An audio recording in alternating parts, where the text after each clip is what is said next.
Student welcome to my YouTube channel. और ये आपका पीजी सेमेस्टर 3 के हिस्ट्री इलेक्टिव पेपर 9 का प्रीवियस ईयर क्वेश्चन पेपर है 2023 वाला।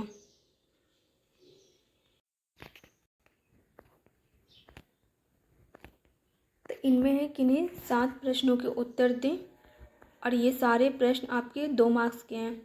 तो पहला क्वेश्चन है लखनऊ समझौता पर संक्षिप्त टिप्पणी लिखें। दूसरा क्वेश्चन लॉर्ड डफरिन कौन थे।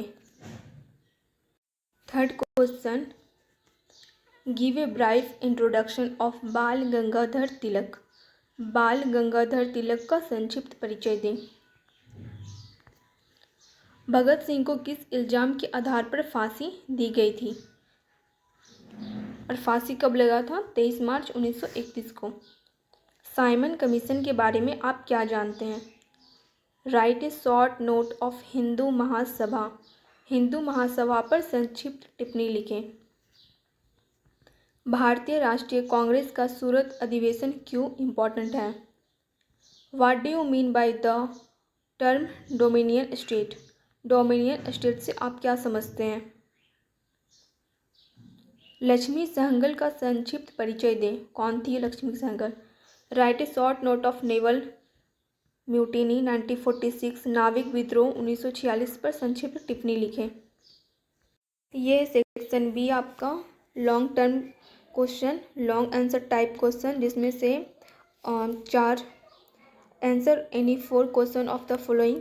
4 क्वेश्चन का आंसर देना है और 14 मार्क्स का एक क्वेश्चन। ब्रिटिश काल में हुए किन्हीं 2 आदिवासी विद्रोह का वर्णन करें। राष्ट्रवाद को आप कैसे परिभाषित करेंगे? भारत में इसके उदय संबंधी मुख्य कारक क्या थे?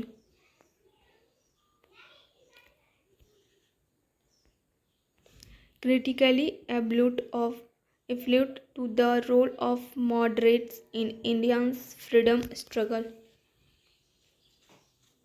Underline the historical significance of Home Rule movement. ये 5वां क्वेश्चन है। होम रूल आंदोलन का ऐतिहासिक महत्व को रेखांकित करें। क्यों इम्पोर्टेंट क्यों था होम रूल आंदोलन? सविनय अवज्ञा आंदोलन के उदय और विस्तार पर लेख लिखें। भारत छोड़ो आंदोलन शुरू करने के पीछे मुख्य कारण क्या थे? भारतीय स्वाधीनता संघर्ष में आज़ाद हिंद फौज की भूमिका का आलोचनात्मक मूल्यांकन करें।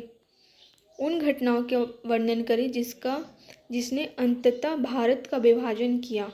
मतलब कि भारत के और पाकिस्तान का जो विभाजन के कारण का मुख्य कारण क्या था, तो वो सारी घटनाओं को आपको लिखना है। यहाँ से आपको अगर उठाना होगा तो 1917 से 1947 के बीच उठाया जा सकता है, या फिर अगर बहुत पीछे चले जाएंगे तो 1857 से, क्योंकि 1857 के समय ही अंग्रेजों ने फूट डालो और राज करो की नीति अपनाया था। एक जन संगठनकर्ता और लोकप्रिय नेता के रूप में गांधी का आकलन करें। उन घटनाओं का ये तो हो गया, और ये सारा क्वेश्चन आपको 4 या 5 पेज में लिखना होगा। और सबसे पहले फर्स्ट पेज में जितना फैक्ट हो सकता है उतना फैक्ट डाल दीजिए, क्योंकि फर्स्ट पर एग्जामिनर का अगर नज़र पड़ता है तो सबसे पहले आपका फैक्ट देखा जाता है वहाँ। तो ये था आपका क्वेश्चन।